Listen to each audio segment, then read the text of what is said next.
seu capítulo 3, ele nos ensina a importância de confiarmos no Senhor e alegrarmos sempre no Senhor, ainda que as coisas não estejam indo bem. Ele nos ensina, ainda que não haja fruto na vide, ainda que o fruto da oliveira minta, ou seja, ainda que neste tempo de fruto a oliveira não esteja carregada, a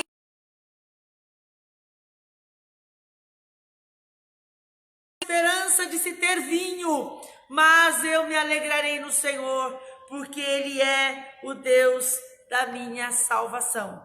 Bênção de Deus poder estar falando aos queridos mais uma vez nesta noite. Eu gostaria de ler juntamente com você Evangelho de João, capítulo 10. Nós vamos ler os primeiros 20 versículos deste capítulo. Aqui, João está falando sobre o bom pastor e as suas ovelhas. Nós somos ovelhas, amém? Ovelhas deste pastor extraordinário que é Cristo Jesus, o Senhor. Vamos ler juntos este texto, que seja para a edificação das nossas vidas.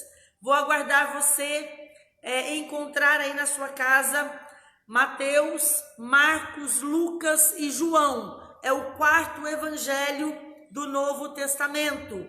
Então, acredito que você já esteja aí pronto para nós lermos juntos. Diz assim a palavra do Senhor: eu vos digo a verdade, quem entra no curral das ovelhas, às escondidas, por sobre a cerca, em vez de passar pela porta, é certamente ladrão e salteador. Mas quem entra pela porta é o pastor das ovelhas. O porteiro lhe abre a porta, e as ovelhas reconhecem a sua voz e se aproximam. Ele chama suas ovelhas pelo nome e as conduz para fora. Depois de reuni-las, vai adiante delas, e elas o seguem, porque conhecem. Nunca seguirão um desconhecido, antes fugirão dele, pois não reconhecem sua voz. Os que ouviram Jesus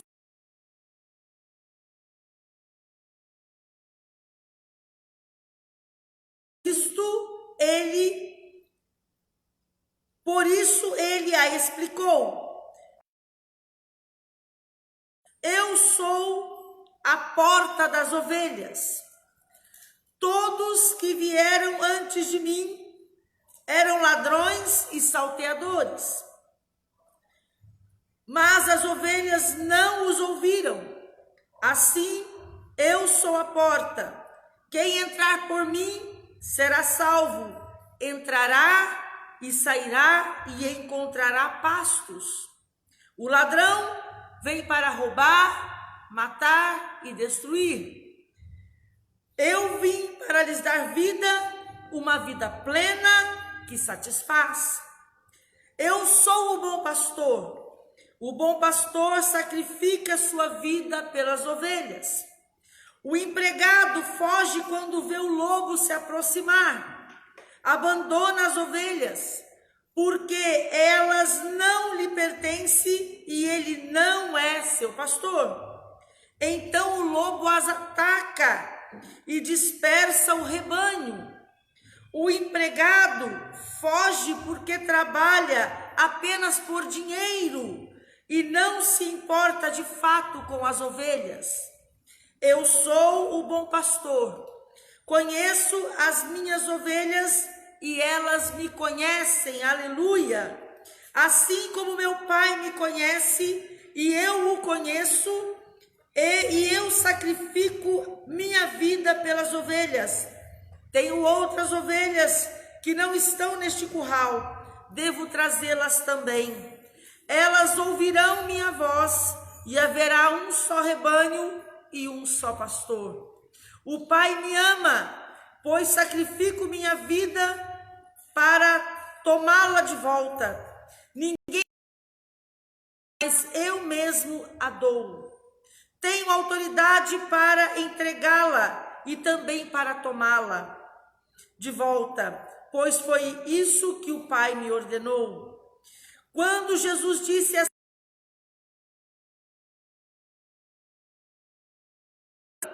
outra vez, alguns diziam, ele está possuído por demônio e está louco. Porque ouvi-lo, outros diziam, ele não fala como alguém que está possuído por demônio? Pode um demônio abrir os olhos dos cegos? Nós temos um texto aqui extraordinário. No Evangelho de João, Jesus aqui está falando de muitas coisas. Aqui ele está falando do reino, aqui ele está falando do rebanho que haveria de se levantar após a sua morte, aqui ele está falando da sua morte, aqui ele está falando da sua ressurreição.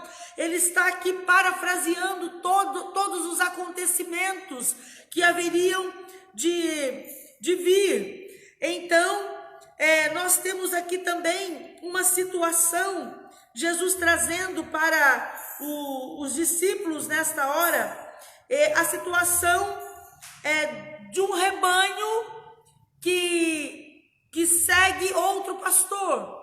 Ele fala aqui de fidelidade. E nesta noite eu quero, em poucas palavras, dizer para você que é verdade, meu querido, minha querida, você que é da Manancial e você que não é da Manancial e está ouvindo esta palavra, este momento aqui de abertura do nosso culto. Você tem um pastor? Você tem uma igreja? Você está envolvido com uma liderança? Seja fiel a esta liderança. Por que eu estou falando isto? Porque eu tenho conversado com alguns colegas pastores e eu tenho sentido compaixão deles, porque tem algumas ovelhas que parece mais bode do que ovelha. Ovelha que dá amarrada não é ovelha. Você precisa de se converter. Você precisa de mandar tirar os chifres para você parar de dar amarrada. Deixa eu falar uma coisa para você. O seu pastor não merece ser cobrado nesta hora. Este momento é um momento dificílimo da igreja. Não são todos os líderes que têm estrutura de fazer a mesma coisa que muitos estão fazendo. Honre o seu pastor. Obedeça ao seu pastor, ore por ele, tenha compaixão dele, ajude-o, porque muitos pastores nunca enfrentaram o campo missionário, muitos pastores não sabem o que é trabalho de rua, muitos pastores não sabem o que é enfrentar do lado de fora das quatro paredes. E uma pessoa dessa não pode ser cobrada, porque ele não aprendeu, ele não viveu, ele não sabe como fazer. Ele tem até medo de fazer, porque ele não sabe se vai dar certo.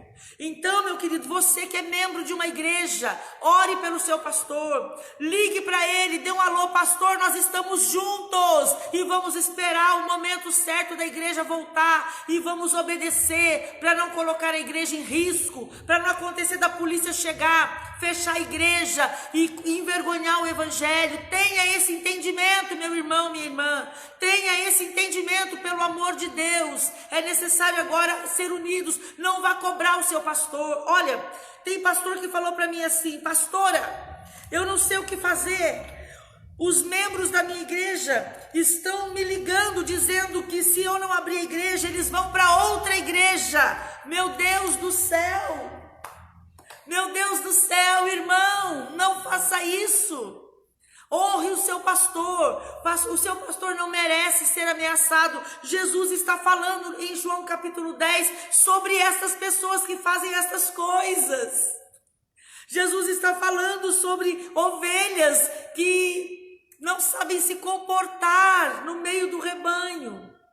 Jesus está ensinando como é que nós devemos viver como ovelhas de Cristo, né?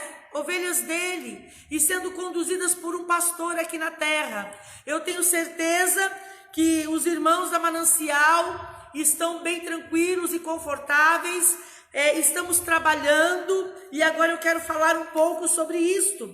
Neste sábado, nós tivemos um impacto na Vila Esperança. A igreja, a liderança da igreja, nós fomos em 10 pessoas, os líderes cabeças de geração e o líder do louvor e mais um irmão tocando. 10 pessoas nós visitamos 20 casas, não entramos, respeitamos o distanciamento, foi uma visita muito rápida, mas nós pudemos ver lágrimas nos olhos dos irmãos, lágrimas de alegria, lágrimas de gratidão, lágrimas de contentamento, e nós pudemos ver que os irmãos estão tranquilos, porque sabem que tem um pastor, sabem que tem uma liderança que está orando e velando pelas almas deles. Então, queridos, se você não está se sentindo seguro, tenha paciência, o seu pastor não morreu, o seu pastor está mais vivo do que nunca, mas ele precisa de respirar neste tempo, porque é um tempo muito difícil. Não seja uma ovelha ingrata, não seja um membro ingrato, mas seja grato. Liga para o teu pastor amanhã e fala: pastor, pastora, estamos juntos. É uma judiação isso, meus queridos. Você se levantar e falar para o seu pastor: se você não abrir a igreja, eu vou para outra igreja. Isso é uma ingratidão sem medida. Não faça isso, por favor. Seja uma ovelhinha boa, uma ovelhinha disciplinada, uma ovelhinha de lã aparada. Não seja uma ovelhinha carrapichenta, não seja uma ovelhinha cheia de praga na lã, mas seja uma ovelhinha limpinha pelo sangue de Jesus, que compreende a situação, o momento e que ajuda o teu pastor nessa caminhada. Então, por quê? Porque o teu pastor não está com a igreja fechada. Nós não estamos com a igreja fechada porque nós queremos. A igreja está fechada porque nós estamos obedecendo o momento que o país está vivendo. Também nós tivemos ontem, sim, e o impacto continua sábado que vem. Verdade. Você que é da Manancial, você pode ficar aí ligado, porque vamos chegar na sua porta sábado que vem e vai ser um momento precioso como foi sábado passado.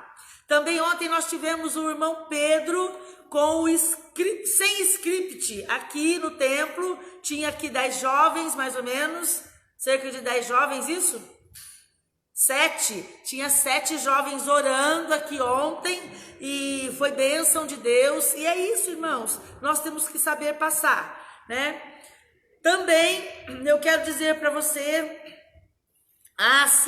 que sábado que vem o impacto será no São Marcos, no Campineiro e no Barro Preto. E se nós conseguirmos chegar no Mirassol, nós vamos precisar de ser bem rápidos para que isso aconteça, senão a gente vai no Mirassol na outra semana, né? E um detalhe agora, todos os irmãos da Manancial, que estão nos assistindo aí na sua casa, próximo domingo, nós teremos a Santa Ceia do Senhor.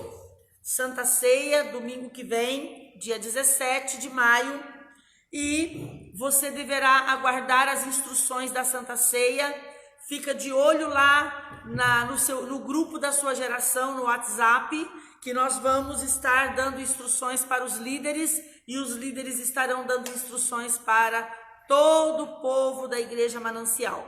Vai ser uma ceia muito especial, vai ser um momento muito bacana, e você vai ficar bem feliz domingo que vem com o que nós estamos preparando para todos os irmãos que vão participar da ceia do Senhor. Neste momento, nós vamos agora ao ofertório. Tem aí alguém para vir aqui para o ofertório? Uma bandeira e 2 irmãos para nos ajudar aqui. Quero agradecer os irmãos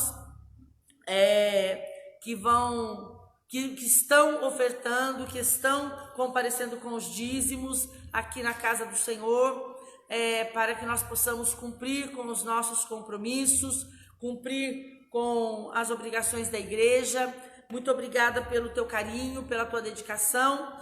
E uma igreja forte é isso daí. Uma igreja forte é uma igreja que se apresenta, é uma igreja que está comprometida e responsável com todos os detalhes desta casa. Eu quero colocar aqui, já tem mais alguma coisa aqui, de alguns irmãos, e nós vamos orar agora. Queremos orar ao Senhor nesta hora, e o louvor pode voltar, que nós vamos fazer um louvor depois dessa oração, e o pastor João em seguida nos trazendo uma palavra do coração de Deus para o nosso coração. Fecha os teus olhinhos aí na tua casa e vamos falar com Deus. Pai, em nome do Senhor Jesus, nós te somos gratos nesta noite, Senhor. Somos gratos porque, Pai, mesmo não querendo fazer o que nós estamos fazendo, mas nós estamos gratos porque a tua palavra nos diz: em tudo dai graças, em tudo sede agradecidos. Pai, o nosso coração está agradecido ao Senhor por cada família, por cada membro desta igreja, por cada irmão que está aí assistindo esta live e com o coração na tua presença diante do Senhor, o coração aberto, inclinado, Senhor, para ouvir a tua voz, a tua doce voz. Oramos pelos irmãos dizimistas, pelos irmãos ofertantes, oramos por todos aqueles, Senhor, que têm se comprometido, têm se apresentado, que têm estado, Senhor, fiel às finanças desta casa. Obrigada por cada um deles, Senhor. Consagramos os dízimos e as ofertas e pedimos ao Senhor sabedoria para administrar, Senhor, cada centavo dos cofres desta casa. Fazemos isto com gratidão, em nome de Jesus. Amém, amém e amém. Para ele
noite a todos, graça e a paz de Cristo Jesus esteja no seu coração nesta noite. Aqui estamos mais uma vez, gratos ao Senhor por esta rica oportunidade. Mas seria mesmo melhor se nós estivéssemos olhando, vendo face a face, juntos aqui no templo, seria melhor. Porque os dias passam e nós continuamos longe uns dos outros fisicamente. Isso vai nos marcando de uma certa forma. Mas eu não estou triste, eu não estou preocupado, eu não estou em paz com Deus. Porque nada acontece sem a permissão dele.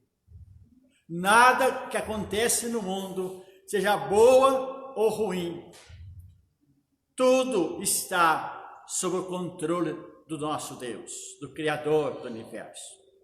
E eu quero esta noite trazer uma palavra de Deus ao nosso coração, porque essa palavra, ela tem falado comigo, e eu creio que você é servo, você é filho, também ela vai falar com você nesta noite.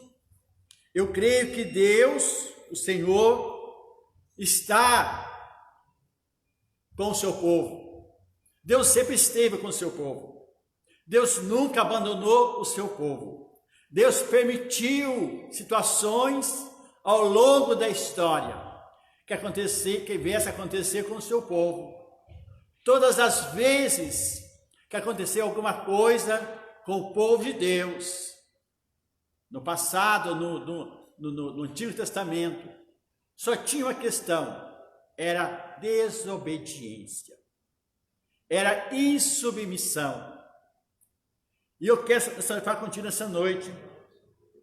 Eu quero ler com você que está em casa nos acompanhando. Obrigado, os irmãos, os amigos. É uma passagem que se encontra no livro de 2 Reis, no capítulo 18, a partir dos versos 1. Eu não faz muito tempo, alguns meses, eu falei sobre essa passagem, mas eu quero falar hoje com você na mesma passagem, mas dentro de uma outra visão da palavra de Deus. Quero falar com você sobre o rei Ezequias. O rei Ezequias, ele foi o rei de Judá.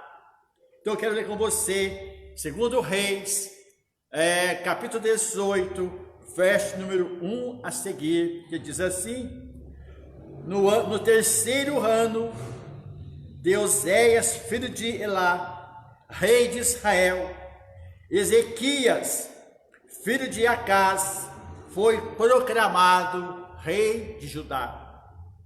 Tinha 25 anos de idade quando começou a reinar e governou 29 anos em Jerusalém. Sua mãe chamava-se Abia e era filha de Zacarias. Ezequias agiu de modo aprovado diante do Senhor, tal como havia procedido Davi, o seu predecessor. Foi ele que retirou os altares idólatras das colinas, pôs abaixo as colunas sagradas e destruiu os postes de adoração pagã. Despedaçou a serpente de bronze que Moisés havia construído, pois até aquele tempo os israelitas lhe prestavam veneração ou adoração, queimando incenso.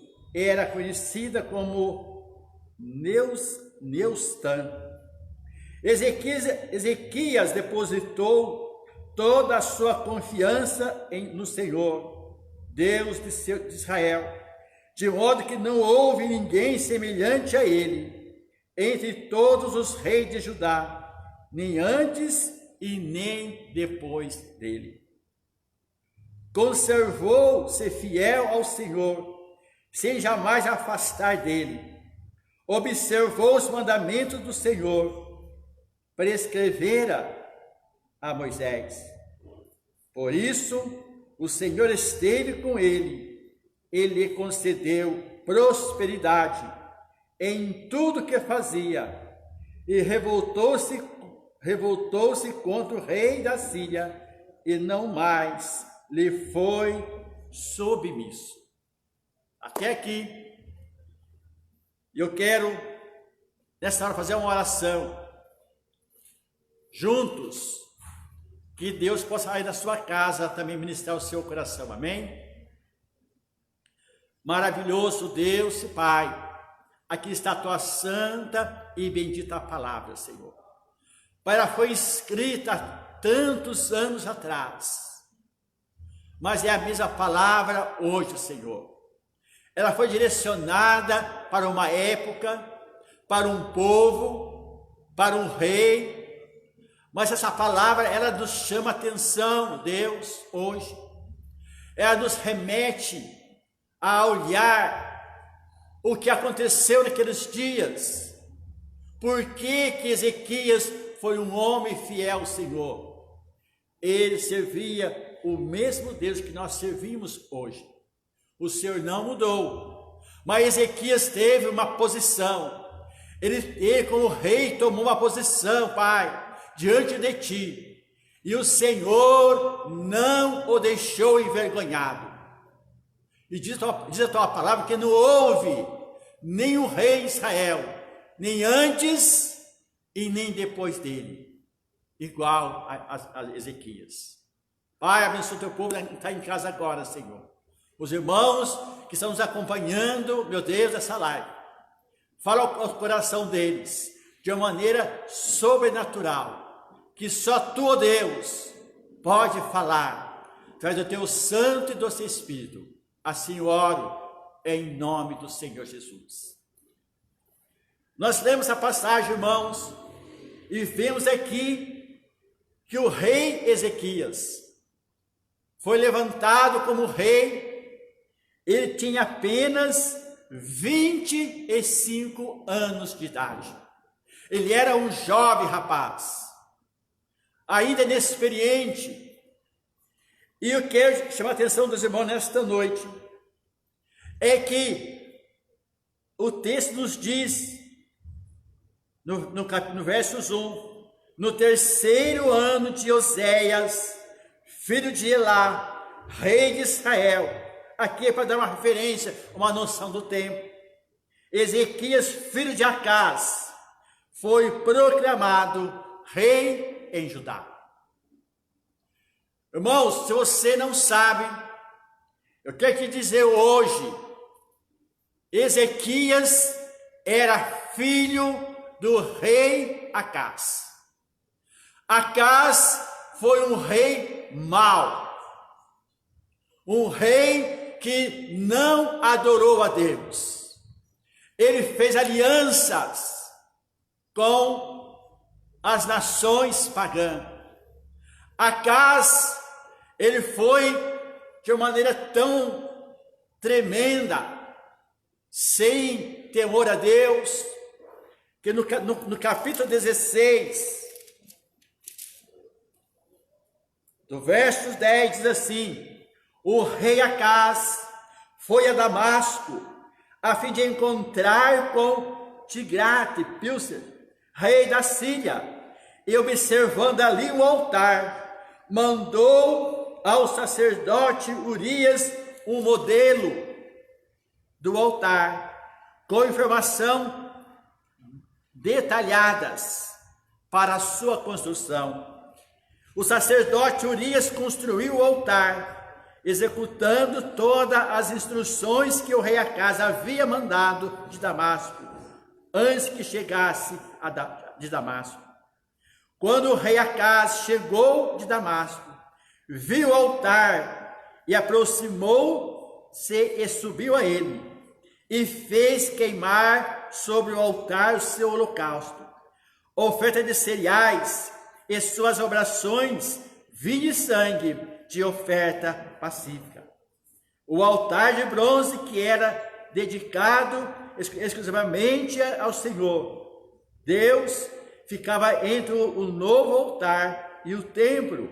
Por isso Acaz transferiu para o lado norte do altar, do novo altar.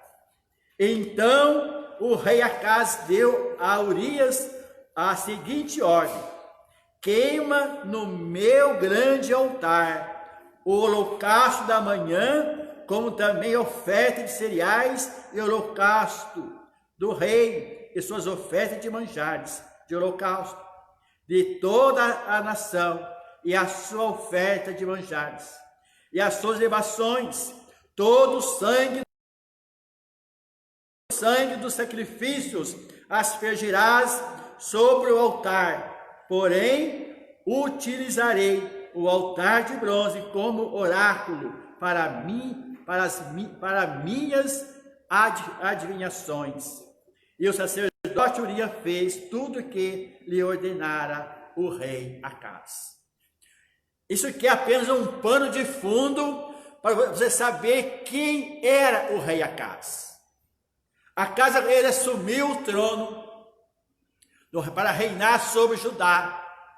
E ele logo começou então a ficar amigo, colega, chegado do rei da Síria. Então ele foi até visitar e fazer alianças com o rei da Síria. E ele ali viu um altar muito bonito, um altar bem elaborado, bem trabalhado. E aí ele então, aquilo encheu os seus olhos do rei Acaz. Então ele mandou uma planta, um modelo desse altar para Judá, para o sacerdote.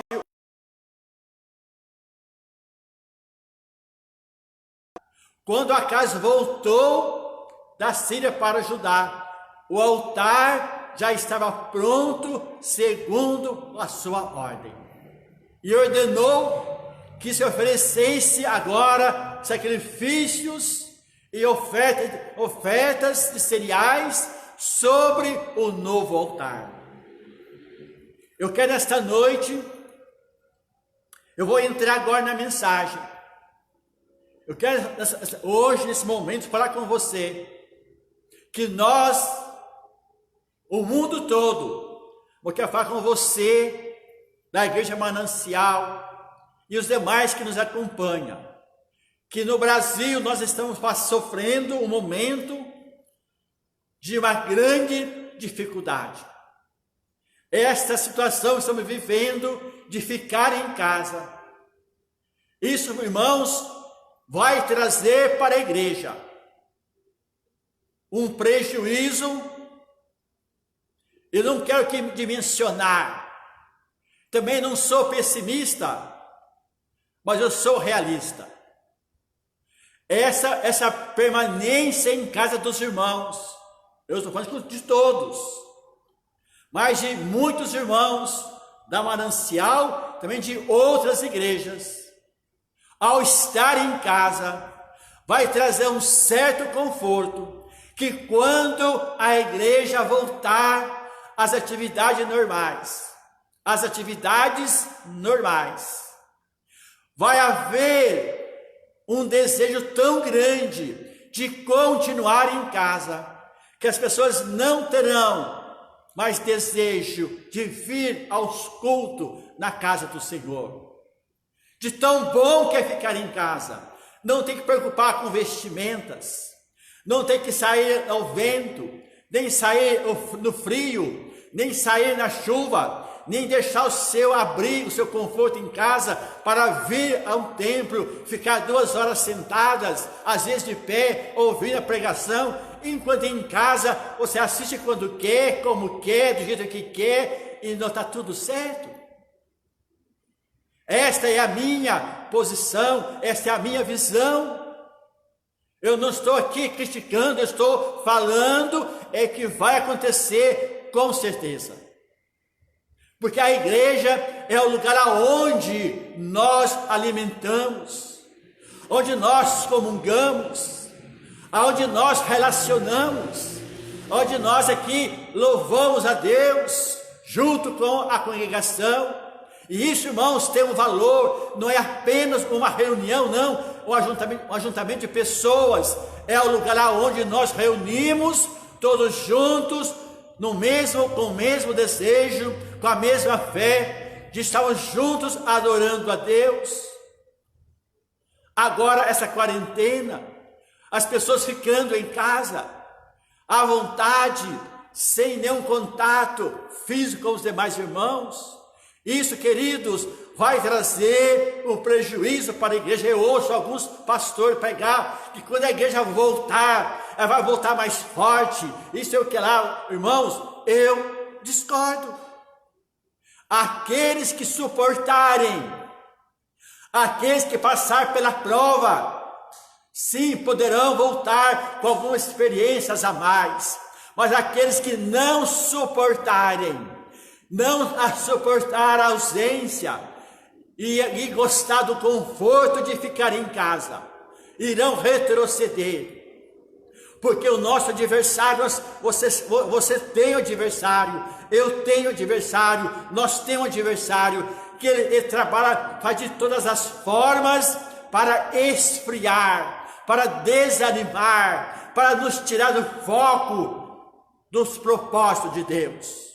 E ficar em casa, queridos, se não estivermos debaixo da graça de Deus, nós vamos, os irmãos, muitos queridos de outras denominações, vão acostumar a ficar em casa, e a sua fé, ela vai se esvaindo, como uma planta que começa a murchar-se. Satanás, ele veio para desconstruir aquilo que Deus construiu. Ele veio para roubar, ele veio para matar, mas Jesus veio para dar vida e vida com abundante, mas para aqueles que realmente permanecerem, perseverarem na fé em Cristo Jesus. Mas para aqueles que não têm raízes profundas, que a sua fé não está firmada, nem alicerçada em Cristo, que é a rocha eterna, não suportarão esse tempo de permanecer em casa. Infelizmente, irmãos, é isto. Mas o que tem a ver com o que nós lemos agora? Vamos falar já. O rei Ezequias, ele veio, ele era filho de rei, ele viu seu pai, que tinha maus hábitos, que era um rei de um coração inclinado para a idolatria. O que Satanás quer, irmãos, é que nós retrocedemos, que nós voltamos às coisas velhas. O nosso passado, irmãos, ele não está morto. Sempre que houver oportunidade, ele vai tentar voltar, brotar novamente. Nós estamos sem verdade, nós estamos libertos, nós somos lavados, nós somos purificados pelo sangue de Jesus Cristo. É verdade, sim, mas ele não está morto. A nossa carne está viva. E quando ele encontra um espaço, uma brecha, ele tenta fortalecer novamente, nos levar ao nosso passado, às coisas antigas que nós praticávamos antes. Os irmãos lembram o povo de Israel? Eles eram escravos lá no Egito, eles apanhavam, eles eram humilhados, eles não tinham direitos. Mas quando eles saíram do Egito, pela mão poderosa de Deus, eles estavam no deserto, por poucas coisas. Eles queriam retornar novamente para o Egito, porque no Egito tinha carne, panelas de carnes, lá tinha pepinos, lá tinha legumes. E eles começaram a murmurar contra Deus e também a Moisés. disseram para Moisés: Moisés, levanta aí um líder para nós, para que nós vamos voltar lá para o Egito, porque lá nós éramos escravos, tínhamos carne à vontade, lá nós tínhamos alimento à vontade, e eles não estavam passando fome no deserto, mas eles queriam voltar para o Egito, para a escravidão, e pediu que Moisés então levantasse então um líder para que os governasse e voltasse então para o Egito, porque eles mesmos não levantaram entre eles um líder que os conduzisse de volta para o Egito. Não, queria que Moisés levantasse um líder para que eles voltassem novamente para o Egito. Aqui nós lemos o rei Ezequias, ele era um homem temente a Deus. Vejamos que no verso número 4, foi ele que retirou os altares de idolatria que o seu pai Acaz tinha deixado das colinas, pôs abaixo ou derribou os postes de adoração pagã, despedaçou a serpente de bronze que Moisés havia construído. Até aquele dia havia passado muitos reis, passado muitos sacerdotes, e ninguém tinha ainda destruído aquela serpente. Eles adoravam aquela serpente e deram a ela o nome de Neustã. Tem outros nomes. Ezequiel mandou despedaçar aquela serpente de bronze, porque ela era um objeto de adoração para o povo de Israel naquela época. Eles deixavam de adorar a Deus para adorar aquela serpente de bronze, um Deus para eles. Irmãos, o que o ser humano gosta, aqueles que não estão realmente transformados, é voltar para trás. Mas eu quero dizer para você nesta noite, que Ezequias tinha tudo para ser pai. Ele tinha os maus exemplos de seu pai, mas ele escolheu não ser igual ao seu pai Acaz. Enquanto Acaz construía altares, deixou que existiam antes, que foram construídos antes, ele os conservou, permaneceu os altares, os postes ídolos. Ele não derrubou nenhum, não destruiu nenhum, mas pelo contrário, ele construiu ainda outro altar dentro do templo, profanando o lugar santo. Irmão, Satanás, ele não perde oportunidade, ele não perde tempo, basta que nós damos a ele uma brecha suficiente para ele entrar e nos confundir e nos fazer retroceder. Vou repetir as mesmas coisas que nós fazíamos antes. É assim ou não é assim? Claro que é assim. Se nós não vigiarmos, de tempo em tempo, repete as mesmas coisas que as pessoas faziam antes. Quantas pessoas, irmãos, que você conhece, eu conheço tantas também, que são pessoas que leem a Bíblia, até oram, são pessoas fiéis, mas qualquer situação, elas retrocedem, voltam lá atrás, aonde caíram, porque Satanás encontrou legalidade, colocou na mente dele, colocou sentimentos maléficos, malignos no coração dele, sentimentos cheios de ódios, cheios de ira, de mágoa. Isso alimenta a Satanás. Satanás alimenta de ódio, ele alimenta de raiva, ele alimenta de ira, porque ele é nojento, imundo. E se nós não tomarmos cuidado, irmãos, para olhar para dentro de nós, se nessa quarentena você não está construindo altares também para Satanás, ficando em casa à vontade, livre, sem compromisso, sem responsabilidade, nós deixamos para os irmãos, nas mãos de toda a igreja Manancial, um devocional de 100 dias. Quantos irmãos, quantos e quantos nem sabem aonde está o seu devocional? Perderam, esqueceram os dias, já não sabem mais aonde qual é o dia de hoje, da leitura de hoje. Quantos, por que deixaram? Porque escolheram aproveitar a quarentena para folgar. Eu estou livre agora, ninguém vai me cobrar, eu estou em casa à vontade, sozinho, eu faço o que eu quero, vou onde eu quero, faço o que eu quero, ninguém está cobrando de mim, estou livre.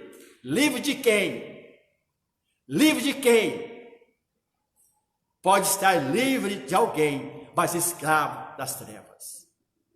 Retrocedendo, como o povo de Israel queriam fazer, queriam voltar para o Egito, comer as comidas do Egito. Egito simboliza o mundo. O Egito para nós hoje é o mundo. Nós já saímos do mundo. Nós já conhecemos, nós viemos do mundo. Eu já vim do mundo. Eu vivi no mundo. Mas Jesus me tirou de lá. Para que eu quero voltar novamente, comer o mesmo lixo que o mundo tem para me oferecer? Para quê? Mas Ezequias tinha referências má de seu pai. Mas ele escolheu. Ezequias escolheu deixar um legado. E você hoje, qual é o legado que você está deixando para a sua família, para os seus filhos, para essa geração? Se você retroceder, se você voltar atrás, que legado você vai deixar para as pessoas que te conhecem você? Você não era crente, você não ia em tal igreja, você não proferia uma fé. Esse é o legado que você vai deixar de zombaria para as pessoas. Então Ezequias, ele escolheu não seguir os passos, os maus costumes do seu pai, Acaz, mas ele tomou a decisão de reconstruir a adoração a Deus, mandou derrubar os altares, mandou tirar os postes ídolos, mandou despedaçar a serpente de bronze, que era do tempo de Moisés ainda, quando o povo lá no deserto desobedeceu a Deus. Então construiu-se uma serpente, que aqueles que olhassem para aquela serpente de bronze não morreriam. No verso 6, e conservou-se fiel ao Senhor, sem jamais afastar-se dele. Ezequias, ele foi fiel a Deus, sem jamais afastar-se do Senhor. E observou os mandamentos de Deus, que o Senhor prescrevera a Moisés. Ele examinou as Escrituras, ele examinou a Torá, e então ele pôs no seu coração. Não foi seu pai que ensinou a ele, mas ele abriu seu coração para Jeová, para o Senhor, o Criador.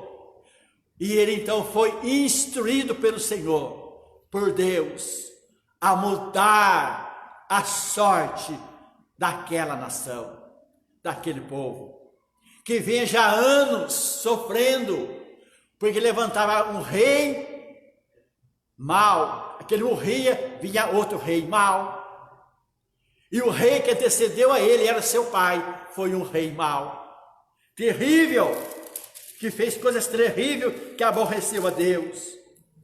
Então o Senhor aborreceu com Acaz. mas deu a Ezequias, seu filho, o direito de reinar, mas um reinado diferente, debaixo da direção, debaixo da orientação de Jeová. Irmão, mas não bastou. Ezequias então começou agora a adorar a Deus, os sacerdotes começaram a ensinar o povo as leis do Senhor. Mas no verso 13 diz assim: no 14º ano do governo do rei Ezequias, Senaqueribe, rei da Síria, atacou toda a cidade fortificada de Judá e as conquistou. Então Ezequias, rei de Judá, mandou essa mensagem ao rei da Síria, em Laques: confesso que errei. Agora, pois, para de me atacar, eu pagarei tudo que exigires. Então o rei da Síria cobrou de Ezequias, rei de Judá, o equivalente a 10 toneladas e meia de prata e 1.050 quilos de ouro. Assim Ezequias entregou toda a prata que se encontrava no templo, à casa do Senhor, nos tesouros do palácio real. Então Ezequias mandou retirar todo o revestimento de ouro dos batentes dos umbrais das portas do santuário do Senhor, de que ele mesmo os revestira, e entregou ao rei da Síria. Irmãos, aqui o rei da Síria também representa para nós hoje um inimigo que nós temos, que quer nos roubar, e quer roubar a igreja, roubar o povo de Deus. E ele não está contente. Se você der a mão, ele quer a outra mão.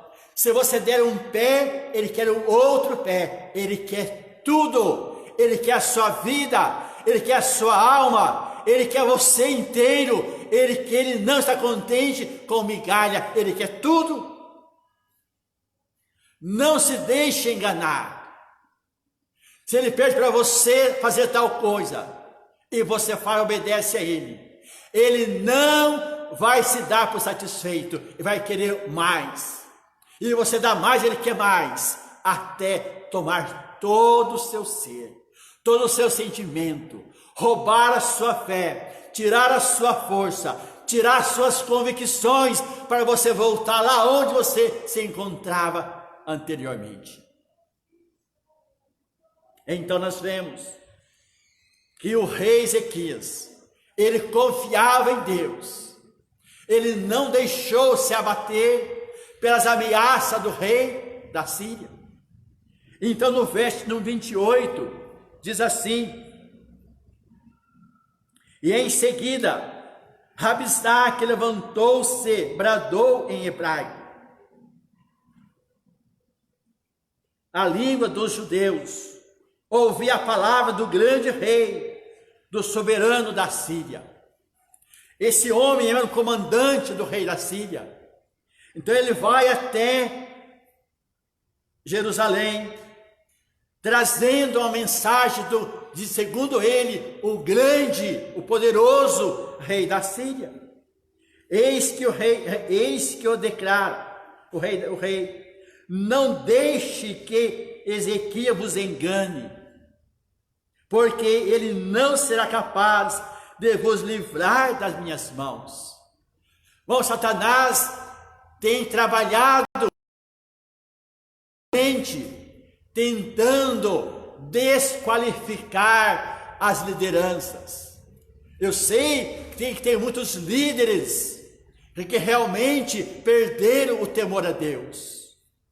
Mas Satanás, o que ele quer é fazer com que as pessoas deixem de confiar na sua liderança, de acreditar nos seus líderes.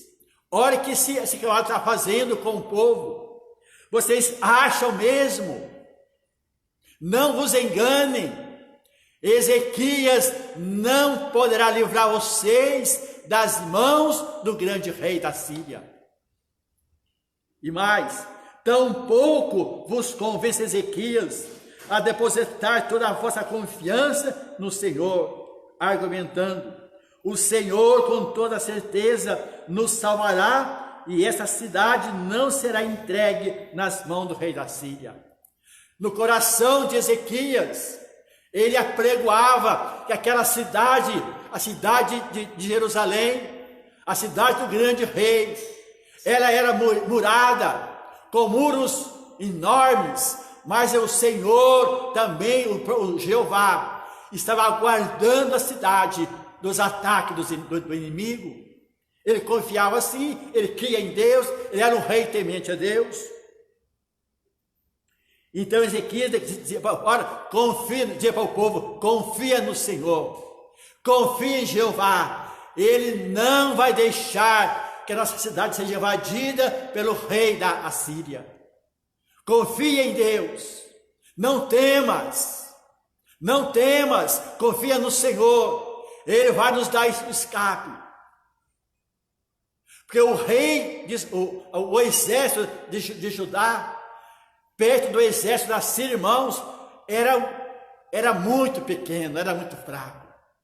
Os assírios eram poderosos, eles eram homens de guerra, homens fortes de guerra, tinha armas de guerras, tinha cavalos e carros para que não tinha inúmeros, quantidade tremenda eles tinham, eram poderosos. Por onde eles passavam, eles iam arrastando tudo, ia demolindo tudo, nenhuma nação conseguia resistir ao exército da Síria. Por onde eles passavam, eles devastavam tudo.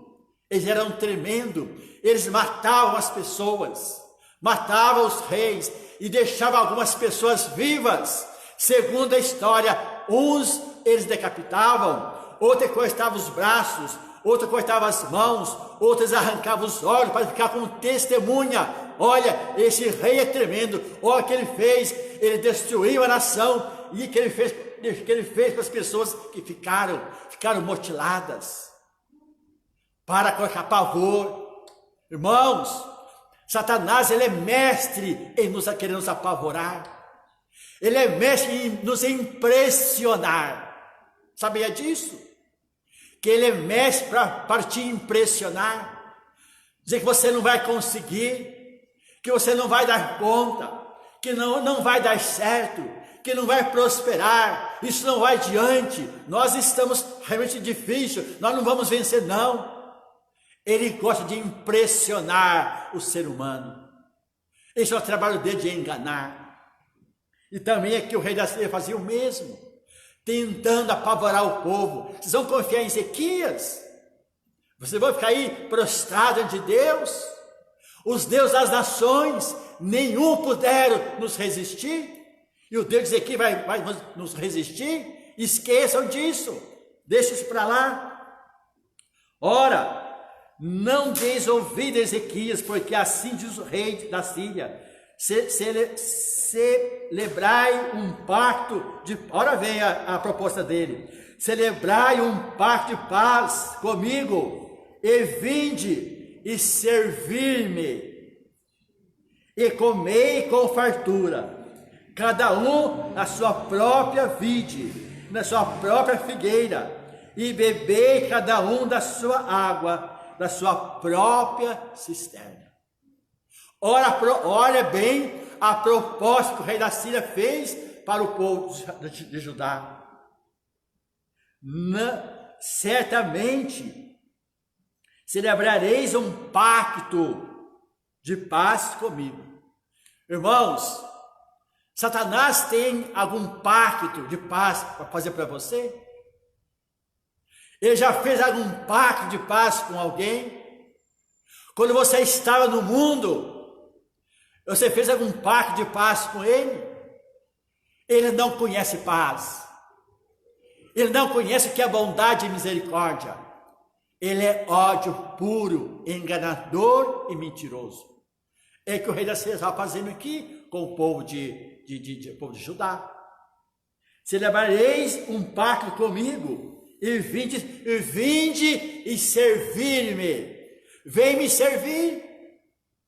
Quantas pessoas que eram fiéis a Deus, ouviram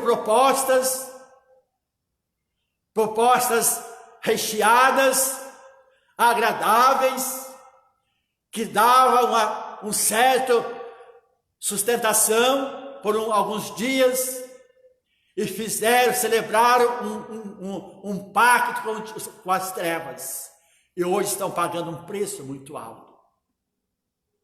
Satanás não tem nada de bom para dar para ninguém. Ele não tem nada de bom para dar para ninguém. O mundo, nada de bom para ninguém. Só tem tristeza e engano. Só. Ele diz mais: vinde, serve-me e comei com fartura. Não vai faltar nada para vocês. Eu vou sustentar vocês. Vocês vão viver em fartura, não nessa miséria que vocês estão aí. Vocês servem a Deus, estão aí passando fome. Vocês não estão aí sofrendo. Vem comigo. Eu vou sustentar vocês com fartura. Cada um na sua própria vide e da sua própria figueira.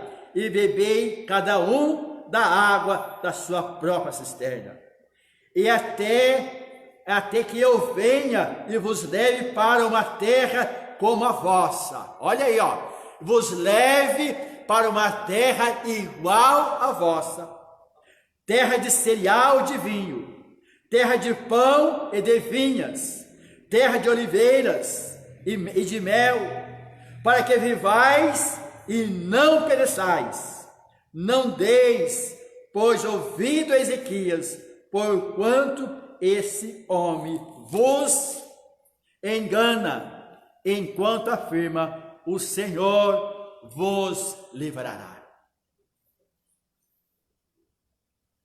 Olha a afronta, a proposta do rei da Síria para o povo de Deus. Vivemos hoje dias assim ou não vivemos dias assim? Responda para você mesmo. Você não tem recebido proposta todos os dias para retornar às eras práticas? Isso não é mudando de uma vez, não, é aos poucos. Satanás vai minando as bases, ele vai desconstruindo a nossa fé, ele vai desconstruindo a nossa certeza, nossa esperança, nossa segurança em Jeová, para que possamos agora confiar em homens, confiar nas coisas que o mundo nos oferece, que lá no mundo é melhor, no mundo não falta nada, no mundo tem segurança, no mundo você tem paz, você é livre, você pode voar para onde você quiser ir. Mas nas asas dos espíritos imundos, dos espíritos das trevas, vai voar alto nas asas dos demônios, se é que eles têm asas. Satanás não tem nada para você, meu querido, minha querida. Satanás não tem nada, ele tem morte para você, ele tem destruição para você, ele tem desgraça para você, ele tem treva para você. Mas Jesus é luz. Jesus, ele é luz. Jesus ele veio para nos tirar das trevas onde nós estávamos. E ele nos tirou. E ele não quer que nós regressamos novamente da onde nós saímos. Mas Satanás tem trabalhado. E você vai fazer o que agora? Qual é a sua escolha? Ezequias escolheu o Senhor. Ele não quis andar segundo os caminhos do seu pai. Ezequias deixou um legado. Como diz Josué: escolhei hoje a quem servais, porém eu e minha casa serviremos ao Senhor. Que você escolhe hoje? Qual é a sua decisão? Como você tem vivido essa quarentena? Você tem lido a Bíblia todos os dias? Tem orado todos os dias? Tem dormido o dia todo? Está inchado de tanto dormir e comer, de fartar, mas a sua alma está com fome. Fome não de comida, mas da palavra de Deus. Está com sede, não de lá no frio tomar água, mas de alimentar das fontes de água viva, que é Cristo Jesus, o Senhor. Ezequias tinha tudo para seguir os seus pais, o seu pai. Tinha tudo para negociar com o rei da Síria. Mas ele escolheu confiar no Senhor Deus. Ele escolheu confiar em Deus. Então Ezequias, para nós adiantarmos um pouquinho, já estou encerrando em alguns minutos.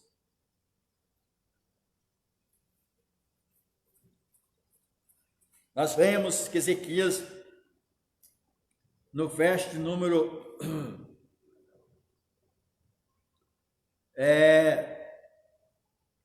18, e lançando seus deuses no fogo, porquanto não eram de fato deuses, mas apenas obra das paixões e das mãos dos homens, que os modelaram em madeira, pedra, e por isso mesmo foram destruídos. Verso 19. Mas agora, o Senhor nosso Deus, livra-nos de suas mãos. Te suplico, e que todos os reinos da terra saibam que só o Senhor é Deus. São as palavras do rei Ezequias. Que os reinos saibam, que os povos saibam que só o Senhor é Deus. Se você está passando por dificuldade nesse tempo, por estar longe da igreja, está perdendo os ânimos, perdendo as forças, perdendo a fé, volta-se para o Senhor e peça a Ele a direção e a orientação. E você vai ver, as pessoas vão ver que o Deus que você serve não é o Deus de madeira, não é o Deus de pedra, não é o Deus de gesso, mas é o Deus dos deuses, o Senhor dos senhores. E ninguém pode despedaçá-lo, porque Ele é Deus, Criador e Senhor. Então, o rei Ezequias manda consultar o profeta Isaías. Então Isaías, filho de Amós, ele consulta a Deus para o rei Ezequias. E ele tem uma resposta de Deus para o rei. Então o rei, o profeta Isaías, vai consultar a Deus e tem então uma palavra de consolo para o rei Ezequias. E ele então manda que o servo do rei leve essa mensagem para ele, para o rei Ezequias.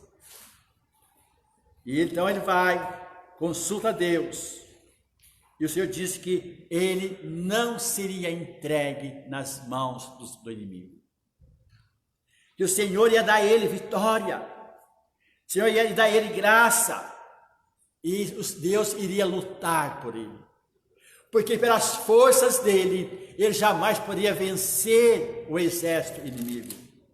Mas ele então escolheu confiar em Deus. Diz assim: então Isaías, filho de Amós, mandou declarar a Ezequias: assim diz o Senhor, Deus de Israel, ouvi a súplica que me dirigiste a respeito de Senaqueribe, rei da Síria. Eis, portanto, a palavra do Senhor declara contra ele: a virgem filha de Sião te despreza e zomba de ti, a filha de Jerusalém nemeia a cabeça atrás de ti. A quem insultaste, blasfemaste, contra quem elevaste arrogantemente a voz, e olhaste com desdém contra o Santo de Israel, por meio dos teus mensageiros, ofendeste o Senhor, contei com a multidão dos meus carros de guerra, conquistei o alto dos montes no interior do Líbano, derrubei pinheiros, cheguei na sua pousada, mais remotas nas florestas das densas. Eu cavei e bebi água de terras estrangeiras, e com as plantas dos meus pés pisei, saqueei os reis do Egito. Porventura não ouviste que já há muito determinei tudo isso desde antes da antiguidade?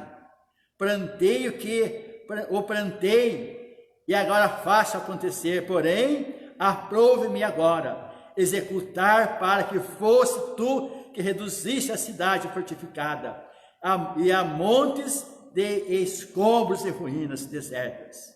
Por isso, os habitantes dessa cidade não tivesse qualquer poder, ficaram aterrorizados e envergonhados, tornaram-se como a erva do campo, como a relva verde e como o capim dos telhados, que se queima antes mesmo do amanhecer.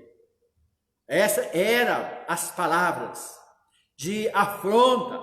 Então Deus diz assim para o rei: por causa da tua ira maldosa contra a minha pessoa, porque a tua insolência subiu ao meu ouvido, porém o meu anzol no teu nariz e o meu cabresto na tua boca, e te obrigarei a voltar pelo caminho por onde vieste, e este será o sinal que darei a ti, Isaías. Neste ano comereis do que crescer espontaneamente no solo, e no ano seguinte que brotar disso, mas no terceiro ano semearei e colhei, plante vinhas e comi seus frutos, pois o que escapou, o que sobrou da casa de Judá, lançará raiz para baixo e dará fruto para cima. Irmãos, estamos vivendo um momento difícil, mas Deus há de estar com aqueles que irão suportar esse tempo de dificuldade. Eu disse que dias atrás, eu não sei quantos mais dias difíceis virão que vão anteceder a volta de Jesus. Não sabemos, mas o importante é que nós estejamos firmados no Senhor. Então, quer dizer para os irmãos, que Deus diz assim, bem pode ser o Senhor, Deus, tenha ouvido todas essas palavras de Rabizaque, a quem o seu Senhor, rei da Síria, enviou para insultar o Deus vivo.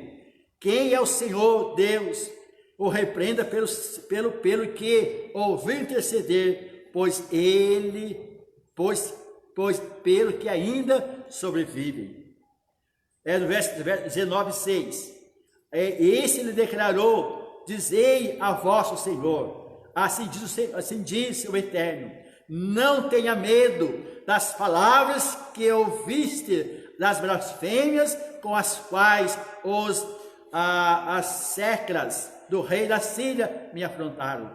Portanto, eu mudarei o seu espírito, as suas intenções, eis que receberá certa notícia que fará tomar a decisão de retomar imediatamente ao seu país e sua própria terra, farei morrer ao fio da espada. Então aqui está a sentença para o rei da Síria, que ele veio então insultar, mas quando o rei manda consultar o profeta, Deus responde e traz para o rei, dizendo que ele seria vitorioso, que ele teria vitória, que ele não seria derrotado. Ele está no verso 19, mas no capítulo 19, capítulo 18 diz assim: acaso os deuses das nações puderam salvar cada um da sua terra das minhas mãos?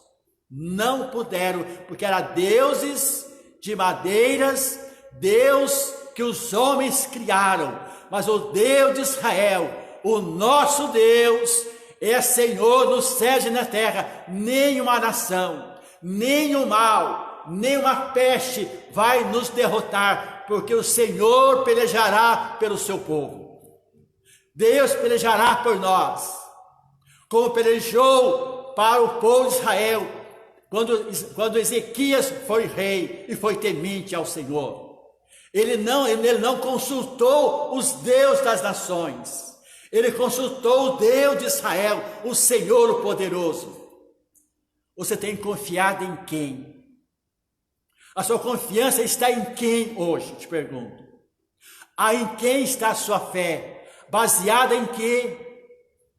Baseada em quem? Firmada em quem? É no Deus Todo-Poderoso ou nas suas próprias forças? Nas suas próprias convicções? Aqui nós vemos que Isaías consultou a Deus, então Deus deu o veredito que o povo de Israel, o povo de Judá, seriam vitoriosos, porque eles buscaram o Deus dos deuses, quando a Síria vinha sobre as outras nações, eles confiavam nos deuses que eles serviam, os deuses que eles criaram. Então vinha o rei da Síria massacrando, como um rolo sobre o povo, porque eles confiavam nos deuses que eles mesmos criaram. Mas quando chegou em Judá, encontrou ali um homem chamado Ezequias, que confiava em Deus e levou o povo a confiar também em Deus. E eles buscaram o Senhor, confiaram no Senhor, e Deus não permitiu que o povo de Judá fosse derrotado pelo rei da Síria. O rei Ezequias, ele desviou o canal de água para dentro da cidade, para que o rei da Síria e o seu exército não bebesse da sua água. Porque o que o exército faz sem água? Nada. Ele não alimentou o inimigo. E você tem alimentado o inimigo? Com as suas escolhas? Com as suas decisões erradas? A quem você tem alimentado? A quem você tem agradado? O Senhor, o Eterno, ou tem agradado o inimigo, o nosso adversário?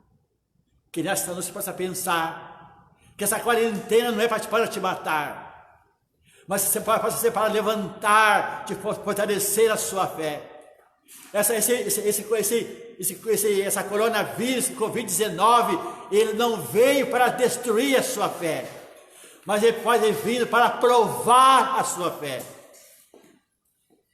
E só se prova no fogo. Deus tem os seus meios de nos provar. Talvez permitiu que esse Covid-19 viesse ao mundo, chegasse ao Brasil, chegasse à nossa cidade, Campinas, para nos provar em quem nós vamos confiar.